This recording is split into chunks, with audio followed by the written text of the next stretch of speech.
अब भोलेनाथ विराजमान थे। भोलेनाथ तो पार्वती मैया को बैठ करके पूरी भागवत कथा को सुनाने लगे। भोलेनाथ ने पूरी भागवत कथा को सुनाया और संपूर्ण भागवत कथा सुनाने के बाद पार्वती मैया ने तब तक भागवत की कथा को सुना जब तक पति पत्नी की लड़ाई लगी। अच्छा, माताएं कब तक कथा सुनती? जितनी माताएं बैठी, ओ मताई हरो, ओ काकी चाची, जितनी माताएं बैठी, इन्हें तुम अच्छे अच्छे वे चुटकुला सुना उतरो जो खूब कथा सुने। और जैसे ही तुमने चुटकुला सुनाना बंद किया और प्रॉपर कथा सुनाई, फिर तो ब्रह्मा जी भी चले आए तो ना सुने जी। जब पार्वती ने नहीं सुनी तो जी कैसे सुने? अब भैया पार्वती मैया तब तक तो कथा सुनती रही जब तक पति पत्नी की लड़ाई लगी। खूब सुनी, खूब सुनी, खूब सुनी, खूब सुनी। और जैसे ही पति पत्नी की लड़ाई बंद हो गई, जो पार्वती का दिमाग खराब, पार्वती सो गई। अब पहले के जमाने में जो भागवतें चलती उनमें हुंका देवे वारो हो तो। अब आज के जमाने में तो साउंड सर्विस चल गई। पहले कौन साउंड ना आते? पंडित जी बैठे, ऊपर से एक वो का करते केरा को वो बना देते, ऊपर से मंडा। पंडित जी बैठे, गांव के बड़े बूढ़े बैठ गए। पहले की भागवतें को सुनत तो पहले भागवतें सुनते बूढ़े बूढ़े टुकड़ा। और ठंडन के टाइम और अच्छी कथा होती। और अइया लेत में बैठ गए ऐसे, कच चलो, हाँ कच चलो। और कोई कथा सुनेंगे नहीं, पूरी कथा पर सोए। अब भोलेनाथ तो कथा सुना रहे हो, पार्वती सो गई। ऊपर बैठे थे सुखदेव जी, तोता के रूप में बैठे थे। उन्होंने कही कि अगर जब पूरी कथा पार्वती ने हुंका ना लगाओ तो भोले बाबा कथा को कहना बंद कर देंगे, और अगर भोलेनाथ ने कथा को कहना बंद कर दिया तो गड़बड़ी है जाएगी। अब तो भैया सुखदेव बाबा ने विराजमान होकर के बैठ करके बड़े प्रेम के साथ हुंका देना शुरू कर दिया। भोले बाबा ने पूरी कथा को सुना डाला। और अंत में जब भोलेनाथ ने जयकारा लगाया सो पार्वती भी उठ गई। बोलो भोलेनाथ भगवान की। जैसे पार्वती उठी, पार्वती ने नाय माए देखो, भोले बाबा ताए देखो, पूरी कथा हो गई। भोले बाबा बोले लो कथा पूरी सुना डाली, तुम्हें पता नहीं है? पार्वती बोली स्वामी हमने तो जब तक सुनी थी जब तक लोग लुगाई की न्याव चल रही थी, उसके बाद हमने सुनी ही नहीं है। भोले बाबा को दिमाग खराब। कथा किसने सुनी? है कौन? नाय माए देखो, ऊपर देखा तो एक डाल पे तोता बैठा हुआ था। भोलेनाथ को बड़ा क्रोध आया। कथा भी सुनी थी तो छल कपट से सुनी। इतना क्रोध आया, इतना क्रोध आया कि क्रोध में आकर के भोलेनाथ ने अपना त्रिशूल उठाया और तोते के पीछे पड़ गए। अब तोता आगे आगे, भोले बाबा पीछे पीछे, तोता आगे आगे, भोले बाबा पीछे पीछे, तोता आगे आगे, भोले बाबा पीछे पीछे। पूरे पृथ्वी का परिक्रमा भोलेनाथ ने कर डाला। वेदों के प्रवक्ता श्री वेदव्यास की पत्नी का नाम था बिटिका। आप लोगों को पता वेद किसने लिखे? वेदव्यास ने। किसने लिखे वेद? श्री वेदव्यास जी महाराज ने। अच्छा, वेदव्यास की भी कोई संतान नहीं थी, बिटिका को आई जमाई। सो भैया सुखदेव बाबा मोह के द्वारा बिटिका के गर्भ में प्रवेश कर गए। अब तो भोले बाबा बैठे रह गए। आने दो, वेदव्यास को पूरी शिकायत करेंगे इस चोर की। वेदव्यास ने जैसे देखा, हाय राम ये तो भोले बाबा है, चक्कर का है, लाल बैठे। अच्छा एक और बात मानो तुमने, भोले बाबा से सब कोई डरता है। भोले बाबा के तीसरे नेत्र से तो भैया संसार डरता है। जितना भी संसार है ये भोलेनाथ के तीसरे नेत्र से बड़ा भयंकर डरता है। सबरे बैठे थे, सबने जब भोले बाबा का ये चरित्र देखा, गुस्सा में देखा, सबरे बड़े चिंता में हो गए। हाथ जोड़ करके वेदव्यास जी महाराज ने प्रार्थना की, हे भोलेनाथ क्या बात है? भोले बाबा बोले कोई बात नहीं है, तुम्हारे घर के पछाई वो पड़ेगा, वो चोर। भोले बाबा को दिमाग खराब, हंसी आ गई। वेदव्यास जी का हमारे घर में वो चोर। सुखदेव बाबा अपनी माता बिटिका के गर्भ में 12 वर्ष तक रहे। कितने वर्ष तक रहे? 12 वर्ष। 12 वर्ष तक सुखदेव बाबा ने माँ के गर्भ में रहे हो। पूछो 12 वर्ष तक माँ के गर्भ से बाहर क्यों नहीं आए? सुखदेव बाबा माँ के गर्भ में से 12 वर्ष इसलिए बाहर नहीं आए क्योंकि वो दुनिया की माया में पड़ना ही नहीं चाहते थे। बाहर आ जाए अगर बच्चा तो माता पिता आजकल की पद्धति सिखा देती है, good morning, good evening, good night, और वो पढ़ना नहीं चाहते थे। जैसे ही 12वें वर्ष में सुखदेव बाबा ने जन्म लिया तो जन्म लेते ही साथ घर को छोड़ दिया। गृह कारज ना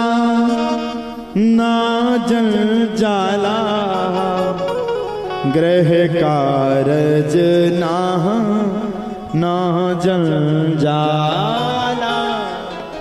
घर परिवार को छोड़ करके सुखदेव बाबा चले गए, क्योंकि सुखदेव बाबा भगवान के अनन्य भक्त थे और सुखदेव बाबा भगवान की भक्ति पर बड़ा अनन्य विश्वास करते थे। भगवान की भक्ति को सुखदेव बाबा सबसे ज्यादा मानते थे और सुखदेव बाबा भगवान की भक्ति पर विश्वास करते तो परमात्मा पर बड़ा बेहद होकर के विश्वास करते थे। उनका नाम था सुखदेव। यम प्रपजन्तमनुपेतमपेत कृत्यम द्वैपायनो विरह कातर्या जुहावो। श्रीपुत्रेति तन्मयतया तरवोऽभिनेदो तं सर्वभूत हृदय मुनिमानतोऽस्मि। सुखदेव बाबा ने घर का त्याग कर दिया और सुखदेव बाबा साक्षात्कार से ये बात जानते थे कि संसार में भैया कोई किसी का नहीं, भगवान पे ही भरोसा करते थे। भगवान ही बिगाड़ने वाले, भगवान ही सबके कार्य संवारने वाले हैं। संसार में भगवान से बड़ा कोई नहीं, कोई भी नहीं, आप नहीं ना हम नहीं ना कोई नहीं, सबसे बड़ा भगवान है। सुखदेव बाबा ने भी भगवान को समझ करके घर का त्याग कर दिया। और जब सुखदेव बाबा ने अपने घर का त्याग किया, ग्रह कारज नाना जंजाला, घर परिवार को नाना जंजाल समझते हुए सुखदेव बाबा ने घर का त्याग किया। तब तो प्यारे कहा जाता है सुखदेव बाबा का घर का त्याग करने के बाद, सुखदेव बाबा के घर का त्याग करने के जस्ट बाद उनके पिता वेद व्यास जी उनके पीछे पड़ गए। अब बताओ साहब, जो वेदों के अनन्य प्रवक्ता हैं, जो वेदों को अनन्यता से जानते हैं और जो वेदों को सबसे ज्यादा समझने वाले हैं, वो वेद व्यास जी महाराज आज अपने पुत्र के पीछे भाग रहे हैं। जिन्होंने वेदों में पहले से लिख करके रखा है, जिन्होंने वेदों में पहले से कह करके रखा है, जिन्होंने वेदों की एक एक मिनट की कथा को कहा, जिन्होंने कहा ये सब समाया है, वो भी पीछे पड़े और सबसे पूछ रहे हैं। कैसे पूछ रहे हैं? हे खग मृग हे मधुकर श्रेणी, तुम देखी सीता मृग नैनी। जैसे माता सीता की खोज करते हुए भगवान राम ने सबसे पूछा था, वैसे वेद व्यास जी महाराज भी अपने पुत्र को पाने के लिए सबसे पूछ रहे हैं। एक बात कहूं, बुरा मत मानना, दुनिया की माया बड़ी प्रबल है। संसार में भगवान की माया बड़ी प्रबल है, बड़ी प्रबल, उससे बड़ा कोई प्रबलता नहीं है, ईश्वर से बड़ी कोई प्रबलता नहीं। भगवान की माया बड़ी प्रबल है। देखो भैया, हम लोग चाहते हैं कि घर परिवार का त्याग करें, हम लोग चाहते भगवान का भजन करें, लेकिन भगवान की माया है जो हमें जुड़ने ही नहीं देती है भगवान से। और देखो भैया, सीधी सीधी बात है, भगवान किसी को इतने जल्दी मिलते नहीं। और ध्यान रखना, समझ में आए तो बाद में ताली जरूर बजाना। अगर किसी को परमात्मा इतनी सहज भले में मिलते नहीं, और दूसरी बात, जिसको मिल जाए उसको परमात्मा कभी जीवन में छोड़ते नहीं है, वही परमात्मा है। अब देखो, कुछ अच्छे सत्कर्म हो, अच्छे बात। अब यहाँ तो हम कल आए, कल आने के बाद बस लोग बाग तो यही पूछे, महाराज जी पर्चा बनाते हो, हमने सुना, हमारी जुगाड़ लगा देना, हमारा पर्चा बना। क्या है, आप लोग पर्चे के पीछे बैठे पागल है गए? हाँ, पर्चा बनाना ठीक है, आज की उपलब्धता के लिए ठीक है, तुम सबको विश्वास जताने के लिए पर्चा बनाना पड़ता है। लेकिन हमें एक बात बताओ, मैं आप सभी से पूछना चाहता, क्या पर्चा बनाने से किसी की समस्या का हल हो जाएगा?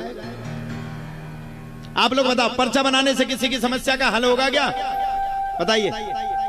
अगर पर्चा बनाने से किसी की समस्या का हल होता तो जहां ये कथा हो रही, कथा के मुख्य यजमान ने भी तो हमारे पर्चा छपवा करके भीट पे लगवा दिए, दीवार पे लगवा दिए। अब आप लोग बताओ, पर्चा तो भीट पे लग गए, दीवार पे लग गए, लेकिन आकर के अगर हम भागवत की कथा नहीं करते या आप सबको कथा नहीं सुनाते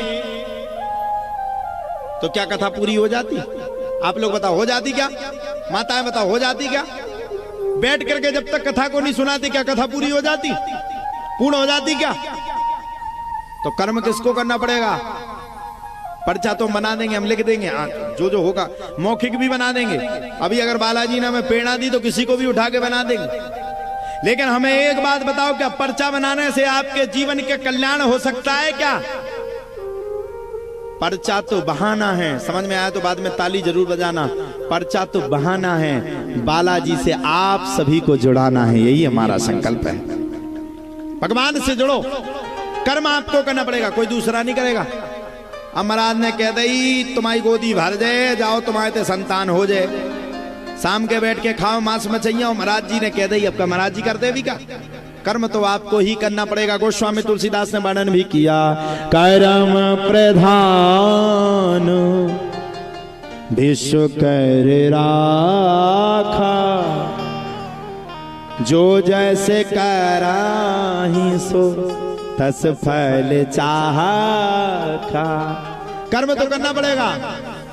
जाकी रही भावना जैसी, प्रभु मूरत देखी तेन तैसी।